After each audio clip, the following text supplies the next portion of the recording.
At night my bed and pillows are soaked with tears. Sorrow has made my eyes dim.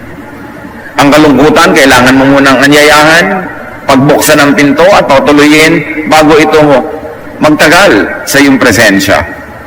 So ang pagtanggap, ang paniniwala, ang pag-isip ng kalungkutan ay isang uri ng pag-anyaya para ito ay dumating. At kung masaya ka naman, you are happy because you think of and believe in happiness. Gumagawa ka ng kasiyahan, pinagbibigyan mo ang kasiyahan, pinagbubuksan mo ang kasiyahan na pumasok sa iyong isip, sa iyong puso, sa iyong buhay, kaya ka sumasaya. Psalm 37:4, seek your happiness in the Lord, and He will give you your heart's desire. God will give you what you desire, what you believe in, what you think of. Saan bang bahagi ng ating pagkatao nakatira na nanahan ng Espiritu ng Diyos? Sa ating isip. Kaya kung anong inilalagay natin sa ating isip, kung anong wini-withdraw at dinideposit natin sa ating isip, yon ang ating pakikipagtalastasan sa Diyos na siyang nananahan sa ating isipan. Kaya yon ang nagaganap. Kung negative thinker ka, magiging negative ang pananaw mo sa mundo, magiging negative ang nangyayari sa iyong buhay. Kung ikaw na may optimistic, positive thinker, positive ang pananaw mo, maganda ang iyong mga sinasabi, iniisip, at yun din ang magaganap sa iyong buhay. At sinabi na nga sa atin, true happiness is in the Lord and not in things that perish. And the Lord is in our hearts, really meaning our minds. Therefore, happiness is in our minds. And if you think that the Lord doesn't want you to be happy, and you ascribe your loneliness to God, then your thoughts will be that of sadness, then you will be sad in your heart, and you will be sad in your life. Interchangeably, ginagamit yung heart and mind, but really, technically and clinically, it's the mind. Yun naman talagang utak ang nag-iisip. So, seek the value, seek the true source of happiness, channel energy towards that source of happiness, and receive from that source of happiness, who is God. Kaya iniluluklok natin ang Panginoon sa ating isipan, sa matalinghagang paraan, sinasabi natin sa ating puso, pero yung puso naman is nothing but muscles that pump blood, hindi naman niya nag-iisip. Kaya sa mind talaga yon. Pag nakaluklok ang Panginoon sa ating isipan, mga makadiyos na bagay ang lumalabas mula sa ating isip, at mula sa pag-iisip, the material world is created. When God said, God thought that He would create, creation was made. Makapangyarihan ang isip. Kung anong isipin mo, yun ang mangyayari sa iyong buhay. Pag inisip mo magiging tapat ka sa iyong asawa, nagiging tapat ka sa iyong asawa. Pag inisip mo at hinayaan mong magpabalik-balik at laruin mo sa isip mo na magtataksil ka, nagtataksil ka nga. Sa isip nangyayari ang lahat. Doon nakatira ang Diyos at doon pinipilit sumiksik ng dyablo sa isipan. So seek the source of happiness, think of and believe in happiness, who is the Lord. Ang Panginoon nakatira sa ating isipan, na siya namang kalinghaga rin ng ating kaluluwa, ng ating pagkatao. Kaya pag pinupuri mo ang Panginoon na nakatira sa iyo, naaangat ka rin. Kaya ka masaya pag nagpupuri ka sa Diyos. Pero pagka sinusuway mo ang Diyos, nilalabag mo ang kanyang mga kalooban, siyempre bumibigat ang iyong kalooban dahil yung Diyos na sinasuway mo ay nasa iyo rin kalooban, nahahati ka, kaya ka malungkot o nagkakasala. Kaya nagigilty. Kaya mabigat ang loob. Kaya pagka nabigay ka sa praise and worship, gumagaling ang iyong sakit, gumagaan ang iyong pakiramdam, sumasaya ka, kasi yung Diyos na pinupuri mo ay nakatira sa iyo. Pwede mo ba siyang itaas na naiiwan ka sa baba? Di siyempre tataas ka rin. Pero pag ibinaba mo ang Diyos, tinapakan mo siya, tinungtungan mo siya, nilubog-lubog mo siya, kasama ka rin lumulubog at natutungtungan, kaya nalulungkot ka at tumatamlay pagka hindi mo binibigyan ng Diyos ng kasiyahan. Ano man ang gawin mong trato sa Diyos, trato mo sa sarili mo yon, kasi nakatira sa iyo ang Diyos. Kaya yung mga lumalayo sa Diyos, lumalayo din sa kanilang sarili, sa kanilang kalooban, sa kanilang mga pagpapahalaga, kaya sinasabi na parang layo-layo sa akin ng Diyos. Ikaw ang lumalayo sa sarili mo, kasi pag inilalayo mo ang Diyos sa sarili mo, kasama kang nalalayo, dahil nga nakiisa na sa iyong espiritu ang Diyos. Kaya napakahalaga yung mapagbigay ka sa Diyos, para masunurin ka sa Diyos, kasi yung sarili mo rin ang nagbe-benefit noon. It's all in the mind. So it's very important to live according to the will and teachings of the Lord, para hindi mo suwayin ang iyong sariling kalooban na nakiisa na sa kalooban ng Diyos.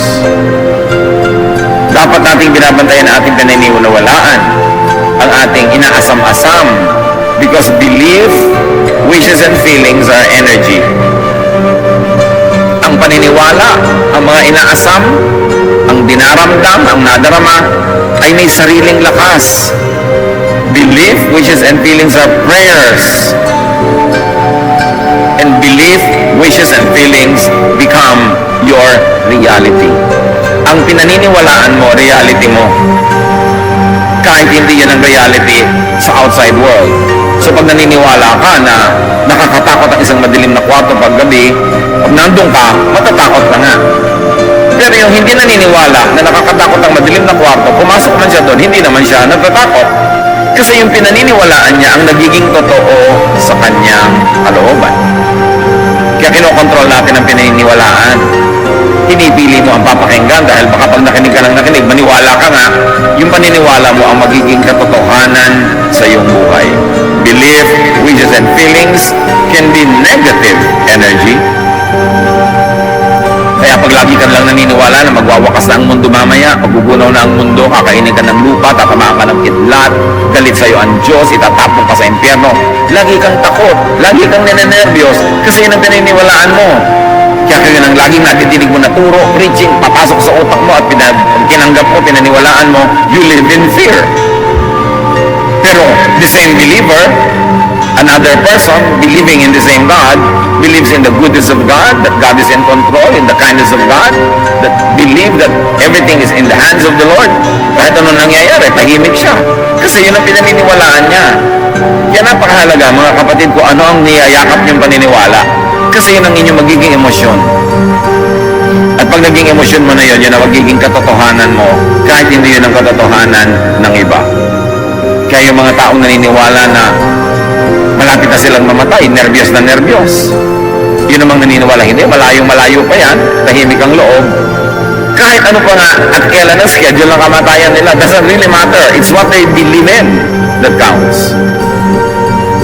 Kaya nga yung mga tinatawag na placebo effect, yung mga experiment sa medicine, may group A na pasyente, binigyan ng gamot na hindi naman talaga gamot, placebo lang.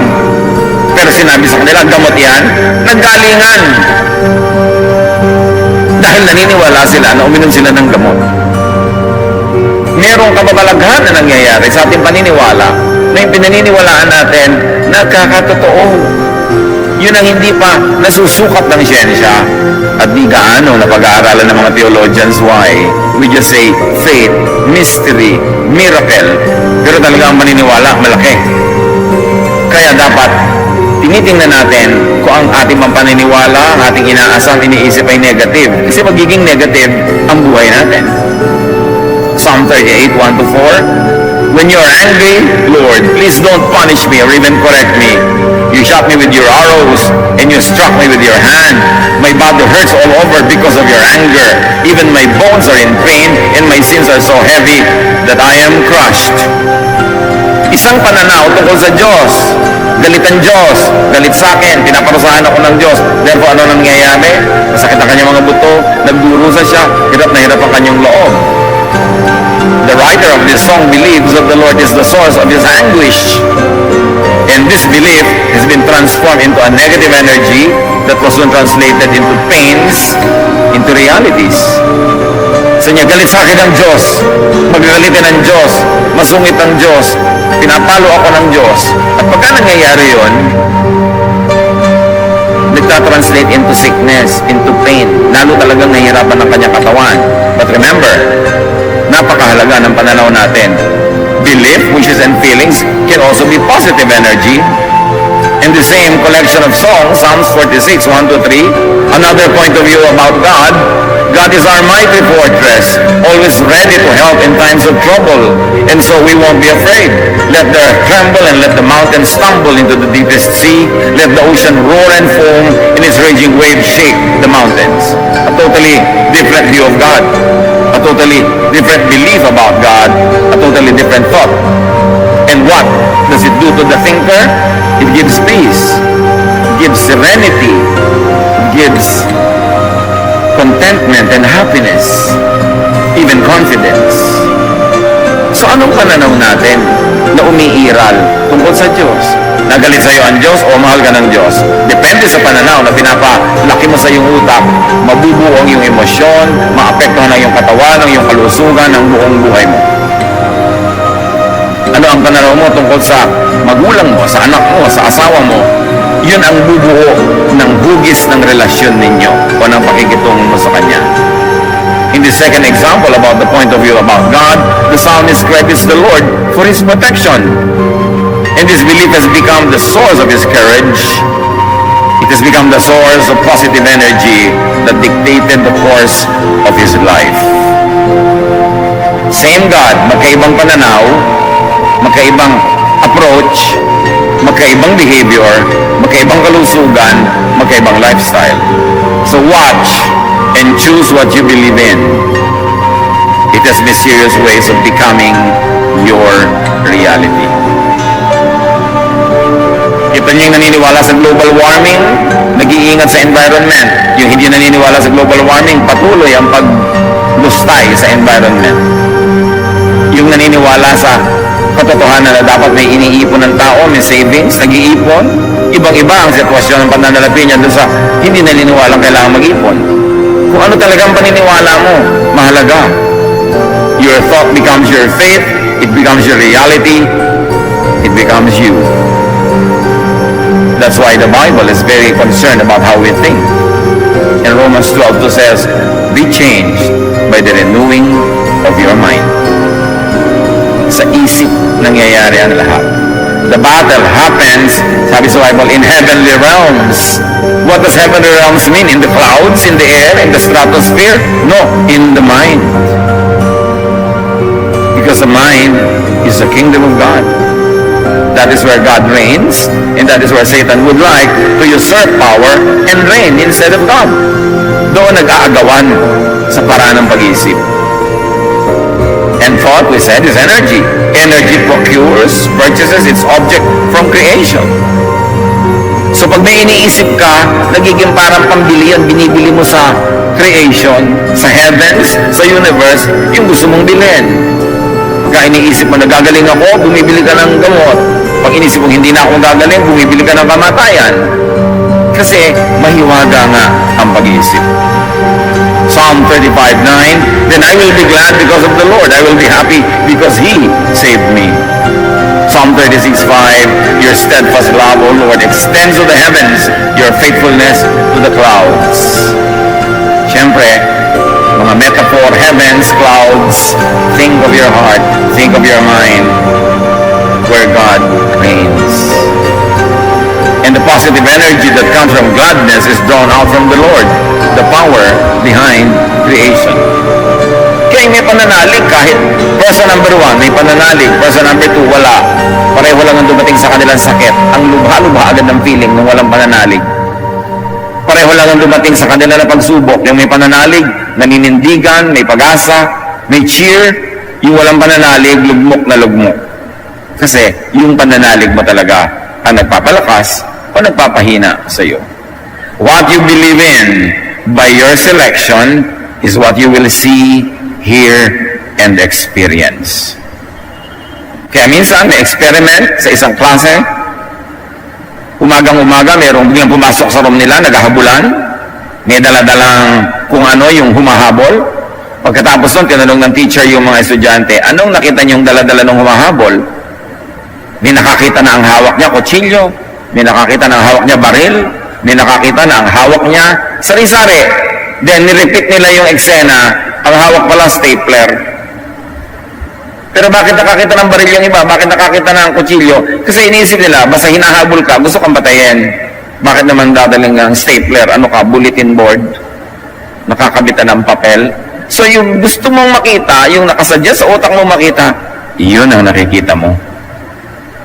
Kaya yung mga selosa, sari-sari ang nakikita niya. Dahil yung selos nila bumubuo ng nakikita nila. Kahit hindi yun ang nakita, yun ang akala nila nakita nila.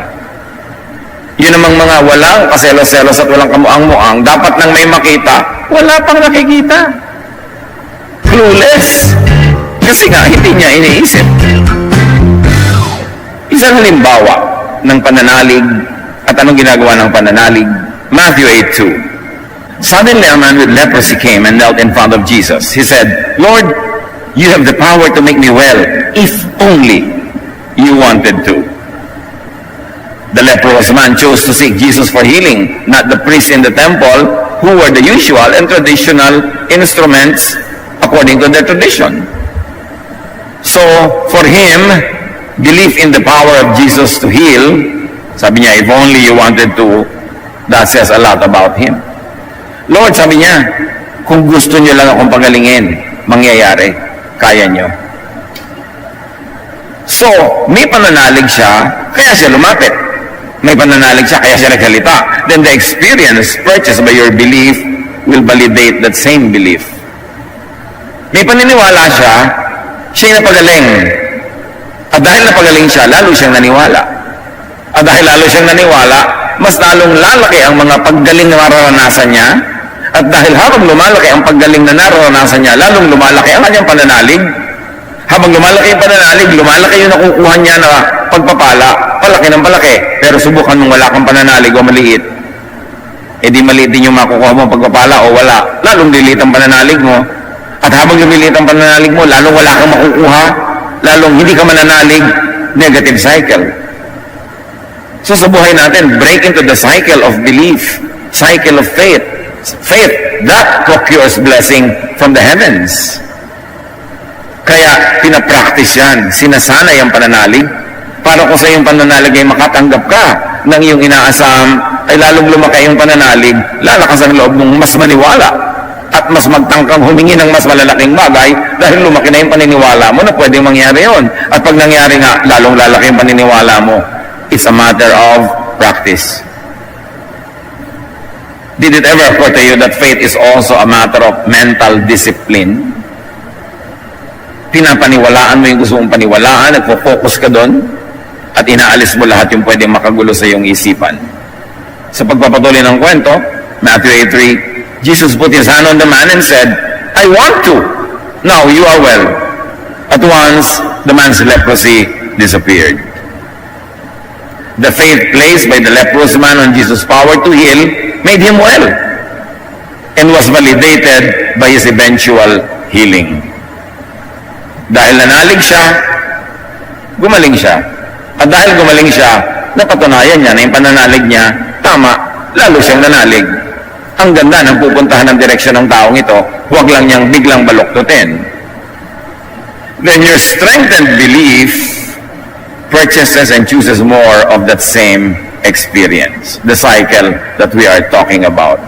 That's why faith grows. And the opposite is that unbelief also grows. So either patasang-patasang yung pananalig o palubog ka ng palubog sa kawalan ng pananalig. These are cycles. Paikot-ikot, pero sa pag-ikot, may asenso. Pag tiningnan mo sa front view yung ikot, parang ganito lamang, pero pag nag-side view, papaganon. May ibang nararating pa. Mark 1:45, the man talked about it so much, yung pinagaling, and told so many people that Jesus could no longer go openly into a town. He had to stay away from the towns, but people still came to him from everywhere. Dahil sa pananalig ng tao na napatunayan, ngayon marami na siyang tinaniman din ng pananalig at gusto rin nilang mapatunayan, kaya nagkakagulo sila at hindi na magkaroon ng katahimikan si Jesus na pumasok sa mga bayan-bayan. Hindi dahil iniiwasan niya yung mga nananalig, kundi dahil iniiwasan niya yung mga usisero na gusto lang siyang usisiin pero hindi naman talaga nananalig. And in the town, a cycle of believing and healing is set loose. Kaya kung may pananalig ka, kapatid, and you are very, very convinced of it, and you are convincing about it, many other people also begin to consider believing or actually believe only by the power of your testimony.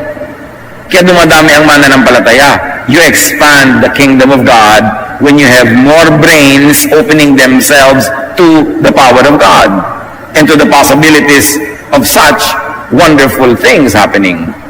That is why, sabi ng iba, believe and you shall see. Yan ang sinasabi ni Jesus. Eh yung iba, to see is to believe. I like to see first before I believe. You will never see. But you believe first, then you see. And when you see, then you believe more. And when you believe more, you will see more. Matthew 8:13, then Jesus said to the officer, yung tao na sinabi, pagalingin niyo po ang aking katulong na nasa bahay. You may go home now. Your faith has made it happen. Right then, his servant was healed. So a man went to Jesus and said, my servant is so ill. Can you make him well? Eh dahil siya naniniwala, sabi ni Jesus, umuwi ka na. Dahil sa pananalig mo, gagaling siya. Kita niyo, sabi niya, dahil sa pananalig mo. Hindi niya sabing dahil sa akin. Dahil sa pananalig mo. Yung pananalig mo ang bumili sa langit ng kagalingan. Your faith mobilized unseen forces and powers that now had made your servant well. At sabi, dahil nanalig, gumaling yung kanyang katulong. The officer first believed and then saw the healing power of God in Jesus Christ. In the scheme of things, do not doubt, only believe. Mark 5:36, Jesus heard what they said and he said to Jairus, don't worry, just have faith. Jairus' daughter was dying and so he fetched Jesus. Sabi niya, pumunta ka sa bahay namin at yung anak ko'y nag-aagaw buhay, pagalingin mo sana. Then dumating ang mga mensahero galing sa bahay niya, huwag mo nang abalahin ng teacher, patay na ang anak mo. Sabi ni Jesus, huwag kang mag-alala, manalig ka lang. Ang totoo ay namatay nga yung bata, pero dahil nanalig yung ama, nabuhay muli yung anak. Worry or believe, it's your choice. Believe or worry. Pero hindi pwedeng you believe tapos you worry. Or you worry and then you believe. One half faith is a one whole nonsense. Dapat buo. At siya ay nanalig. Kaya niya nakita. Without faith, nothing will happen. Nothing out of the ordinary is what we mean. Nothing miraculous. Matthew 17:20-21. When his disciples could not accomplish something that they had to accomplish, they asked him why not. And Jesus replied, it is because you don't have enough faith. But I can promise you this, if you had faith no larger than a mustard seed, meaning very small, kahit konting faith lang, you could tell this mountain to move from here to there. And it would. Everything would be possible for you. To say it in the negative, nothing is impossible for you if you believe. Your thought and your mind, your faith is the limit. Sabi niya, believe, nothing will be impossible to you.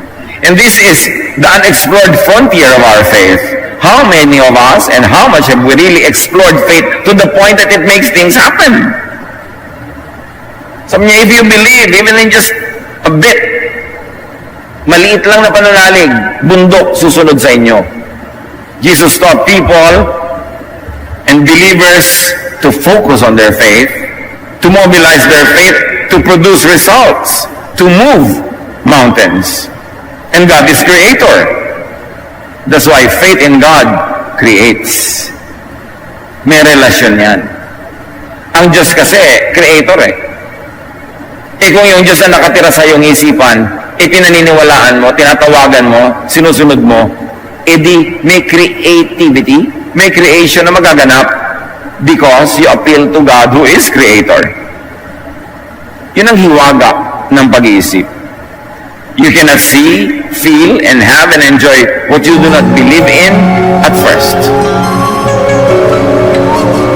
John 9:18, but the Jewish leaders would not believe that the man had once been blind. Why? Those people really refuse to believe. That's why if they see evidence, they still do not believe, because in their mind they have made up and they have decided that they will not believe. The Jewish leaders would not cede to Jesus the power of God to heal the blind man, so they could not believe that the blind man could now see. Ayan na yung ebidensya, ayaw pa nilang paniwalaan. Kasi pag naniwala sila, mas malaki ang kanilang kalugihan, edi pati sila magiging follower ni Jesus, hindi na sila yung leader. At madalas sinasabi ng Panginoon, do not think that you could receive anything without faith. Kaya sayang yung gawa ka ng gawa ng religious practice, religious activity without faith, you achieve nothing. Matthew 21:22, if you have faith when you pray, you will be given whatever you ask for. Hindi sinabing, when you pray, you will be given what you ask for. Sabi, if you have faith when you pray. Faith mobilizes mysterious energies that create, and God is creator. God is the source of all such energy. Believe in what you want to see, to feel, and to have. Believe in what you want to experience. Hindi pwedeng puro intellect. Hindi pwedeng purong good reason, puro philosophy. There is this great part that is done by faith. Sabi, we walk by faith, not by sight. Faith is the assurance of things hoped for, the evidence of things not seen. And if you limit yourself and your perception through your senses, there will be no room for great faith. Kaya talagang exercise yan. Meditation, quietude, quiet time, thinking, not thinking and being quiet before the Lord, so that the mind is brought to the realm where the Lord can shape the mind. Matthew 9:29, then he touched their eyes and said, according to your faith, let it be done to you. Hindi na sinabi ni Lord na according to my touch, according to my ministration to you, sabi niya, according to your faith. So kung nananalig ka, mangyayari. Kung hindi ka nananalig, kahit hawakan kita, hindi mangyayari. Yung faith mo ang makakapagpangyari sa mga mangyayari. And the blind men, in approaching Jesus, expressed their desire to regain their sight. Sabi ni Jesus, according to your faith, it will be done to you. This desire became a reality, and they soon received sight. So produce, buy, and shape your experience with belief. Yan ang madalas nawawala eh. A lot of times, religiosity is reduced to intellectual exercise, to memorization of verses, to intellectual pursuits, debates, yung mga nagagawa ng utak, pero nakakalimutan natin i-develop yung inner core of everything. And that is our inner spirituality, our faith, which is personal, which is private. It cannot be corporate. We have corporate worship, we have corporate activities, but the development of your spirit, to align it with the Spirit of God, is a very private matter. Kaya napakahalaga ng quiet time, ng meditation, napakahalaga ng nananahimik ka lang, nakikipagniig ka sa Diyos, dahil doon mo lang naisusunod sa direksyon ng Espiritu ng Diyos ang iyong Espiritu. Yung babaeng pinagaling ni Jesus, after 12 years of bleeding, Luke 8:48, Jesus said to the woman, you are now well because of your faith.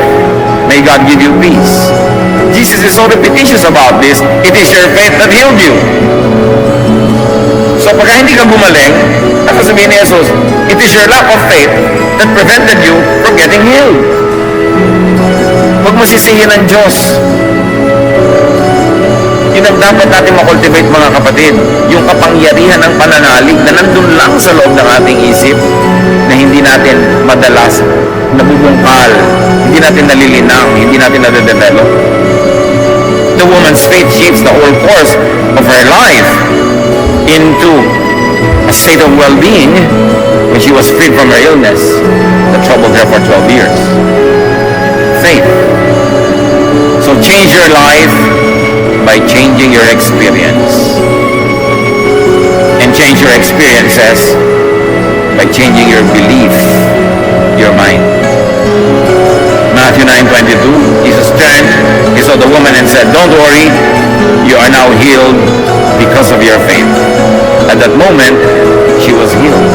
She only needed the affirmation from Jesus. But it is her faith that would heal her. In fact, it was that faith that made her approach Jesus.